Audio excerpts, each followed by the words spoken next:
right, so I bought a thing. Is it Porsche or Porsche?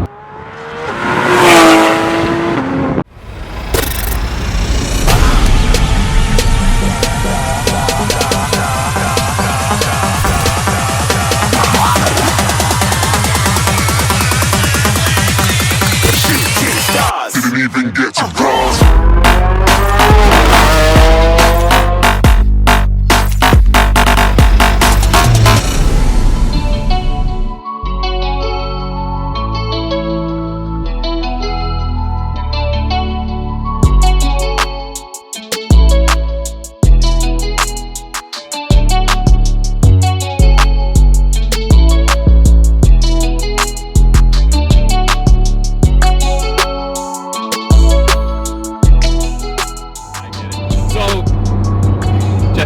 Exactly what this car is. So Dan bought a 2016 Gt3 Rs, which is just great. Yeah. Now, what is it? What did it come with? Came with a lot.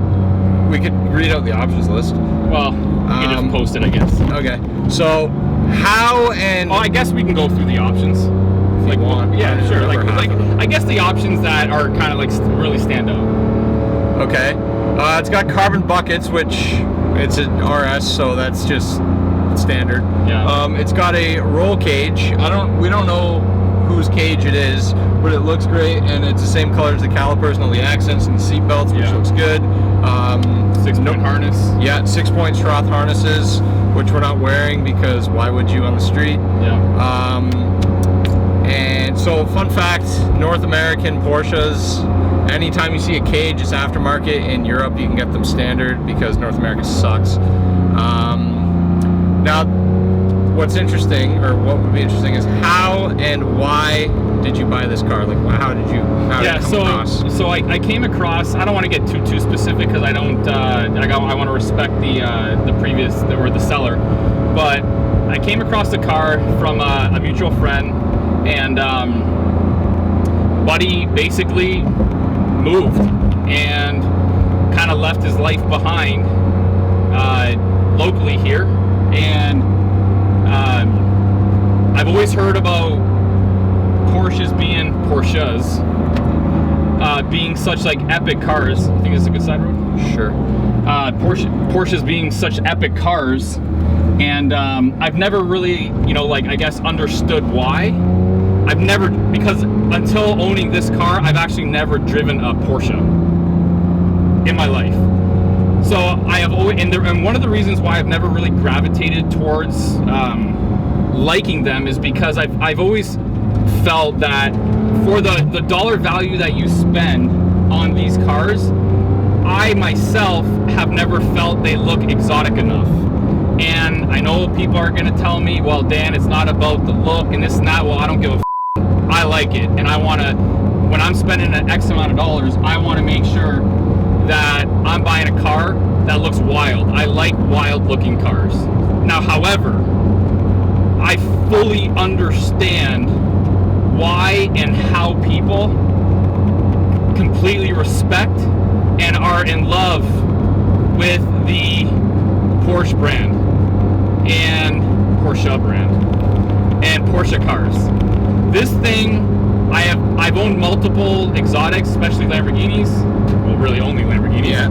I've driven multiple exotics, Ferraris, whatever, Lamborghinis, etc. This car is the most dialed in car I have ever driven. In the PDK Sport mode in this car, it's literally always ready to go. It's just...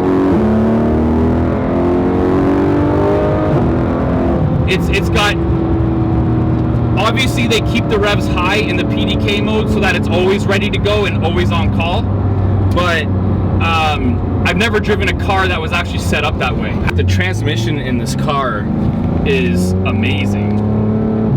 And you hear that sound? You hear it's like zoom, like I've never heard a better sounding shift, ever. They sound so good. Yeah, except now my Aventador, when you would shift and you would bang that gear, like the sound coming from that was like ultra aggressive, which I love. However, this sounds the coolest. It's crisp. Yes, so it's crisp. like, it doesn't feel, if someone says, oh, well, it's because it's not a mechanical shift, I'd be like, yeah, makes sense. You know what I'm saying? I know it's a mechanical shift, but it doesn't feel like a mechanical shift. Accelerating in this car is just like one like constant feeling of like falling out of an airplane. Yeah. Like it's just like it doesn't stop. Yeah. Kind of whipped out there a little bit. That felt good. Yeah. Okay, so you've owned this for A couple weeks. and driven it enough. What are things that you don't like or something that you miss from maybe one of your other cars? Okay, so 2016, from my perspective, it should have a better infotainment system. So no CarPlay. Does it? I don't even know if it actually has CarPlay. I actually don't think it has CarPlay. Maybe it does. I'm not really sure. But the infotainment system, I feel like is lacking a little bit. One of the other things too is the stereo system is in this car. Now, that might be a controversial topic. Now Porsche guys are going to come and say, well, that's not what the car's about. Oh, well, it's a car. yeah, it's who listens to the radio in these cars. After 2 hours of driving, yeah, I don't mind listening to the radio or something like that. I like listening to I like or music that I like. So yes, I like listening to the radio in my cars once I've got my dose of, you know, epic car sounds. And okay, fine. Jesse was arguing, well, maybe, you know, they wanted to save weight, or people would argue that, you know, it's a weight savings. I don't give a f. What are you saving? A pounder here? That's like some fat ass getting into this car with eating a Big Mac at McDonald's or something like that. Like, I don't think it's gonna matter too much for somebody that wants a good infotainment system. And then if they do, have an option where it's a radio delete or information, whatever kind of delete. Yeah. So to me, it should have a better stereo system. And this one in the options was actually upgraded. Yeah. And it's pretty so at least the sound sounds. And from my perspective, when I used to change out, you know, speakers and systems back in the day in my cars, changing from one good one to another one wasn't like that much weight. So I don't know that argument holds any water. That's fair. Right? I agree. It's like McLaren giving out like press cars with like radio deletes and AC deletes. Like no one wants that on the street. Couple things that I really like about the car. I feel like the interior of the car is premium. Yeah. It doesn't. Nothing in the interior feels cheap, I guess you could say. So, well, I shouldn't say that. A couple things kind of do. I mean, I feel like stuff like this, you know, it's plastic and everything, and I get it, but maybe it could be aluminum. I don't know. I love the carbon fiber look. I love how they tied in the Alcantara and the leather. I love the dial on the dashboard for the time.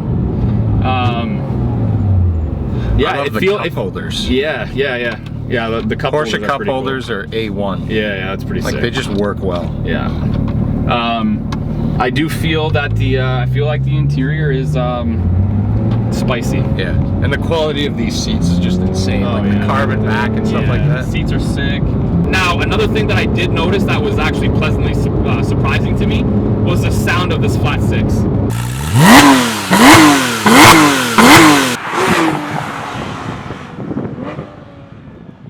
As soon as I was like, you know, I don't know about a Porsche or whatever, and I was like, it's got a 6 in it. You know, I'm more like type of person. I love like the V12s and the very exotic sounding engines. This one, and I know it's different from a V6, it's a flat 6, but the sound that comes out of this engine is like, it sounds pretty exotic, to be honest with you. Oh yeah. And you know, it might be a proponent of the fact that it's a high revving engine. You know, this thing revs to what, 9 grand? 88. 88? Yeah. So 9 grand. Yeah, whatever, yeah. All in all, very happy with this car. Love the color, love like the race look of the car.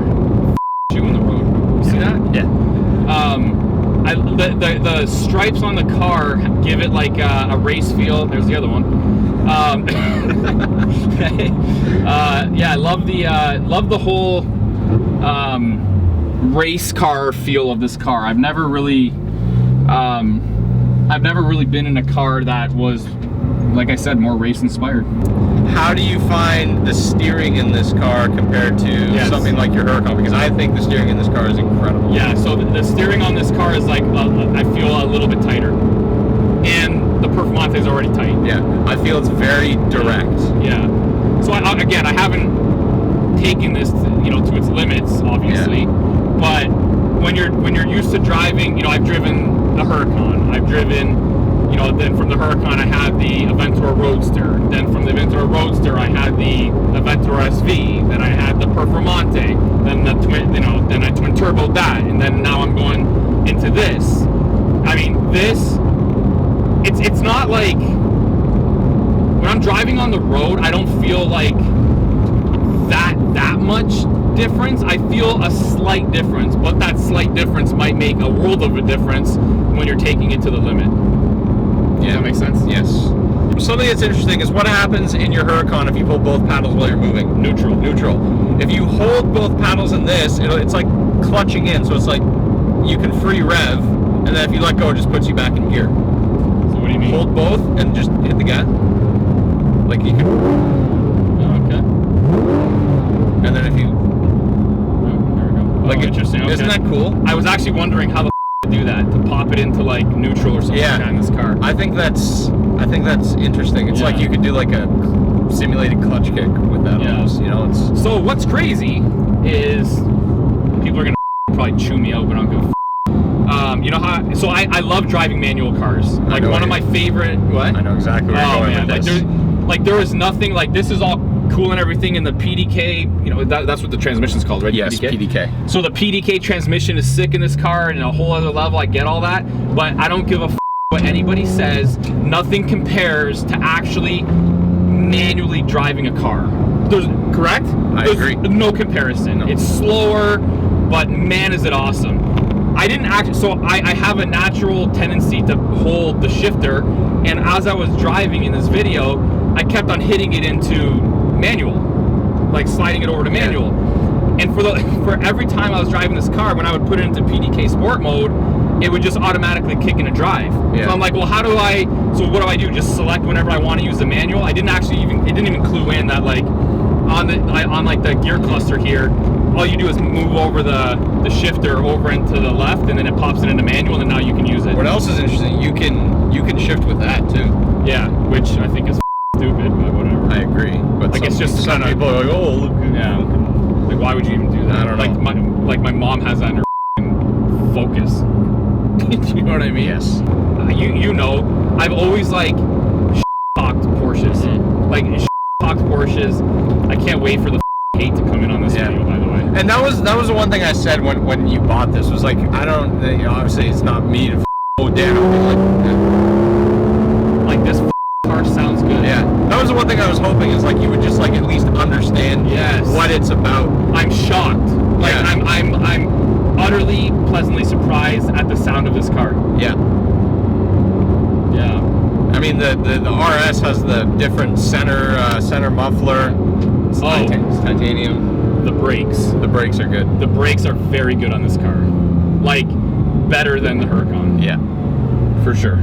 Like considerably better actually, I find. And this is obviously it's carbon.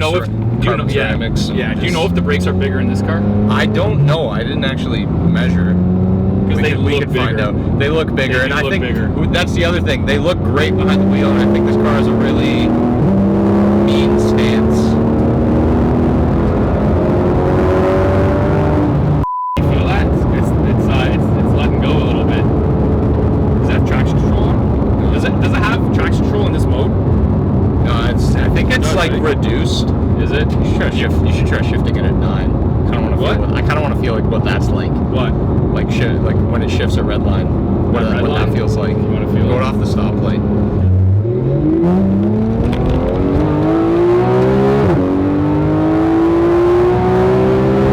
What is that? You hear that?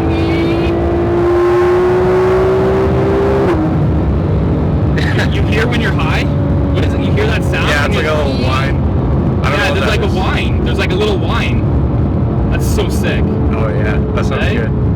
best, dude. And the shifts when I was giving her, the Lamborghinis do not shift that smooth when you are that high in RPM and giving it that much. You don't power. actually feel it No, shift. you don't. You don't.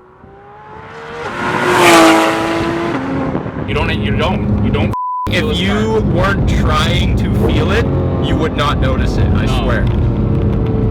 No, you don't. You do not feel this car shit. Oh my god. Oh so bad. yeah. And it takes it hard. Yeah. If anyone's looking to do more digging, like This is Manning, right? yeah, go look at the new 992 GT3, which has the same power plant.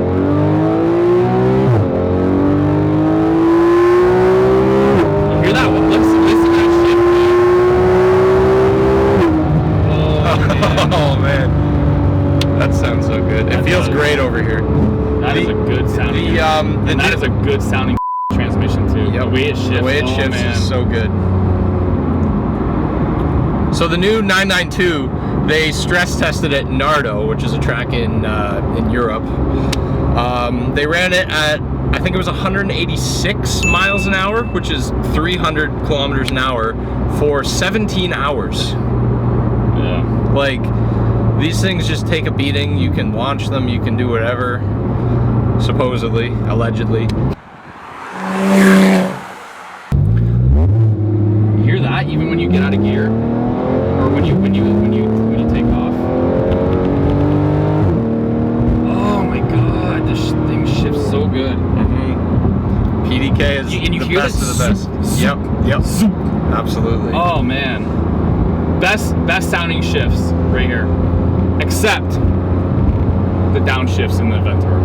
Yeah. Well, Oh, single clutch man. downshifts are just no one's business. Yeah. Like, how do you feel about the stance of this car? I think the stance of this car looks sick. Yeah. It's got 325. Is it 325s in the back? Yeah. Which are meaty, and it's a staggered 2021. Are you sure it's 2021? I believe so. Do I gotta look? What are my perf? 2021. Is it actually? Yeah. For some reason, you know what it might be is because this car's a little bit more compact. Yeah. So that the brakes and the wheels might look a little bit bigger on this car. That might be the actual. Yeah, factor. and I also feel like, I mean, I know this is like prime 911, especially at the time because the 2RS didn't exist yet. It's literally a normal looking 911 with the wide ass and some big tires on it. I think like it's almost like the wide body effect on a car without, sure. you know what I mean? Yeah. Now the one thing that I wish Porsche did was better exhaust placement. You don't like the center? I like the center, but it's too weak on this car. Yeah. It's like they need to do something better, I feel. Yeah. The center double exhaust is just, yeah, it's great and everything, but like do something a little kind of more, I guess, do something a little crazier. I love outrageous, crazy exhaust placement. You have any final thoughts? No, sick car. I recommend Porsche. And also, very pleasantly surprised with how well these cars hold their value. Yeah, these cars literally depreciate once. Yeah, I'm pleasantly surprised, very pleasantly surprised. I don't like to lose money on anything, and these cars, like, I'm shocked at how well these cars hold their value. Yep. So I may very well be a Porsche fan and customer the rest of my life because of also that reason. Yeah.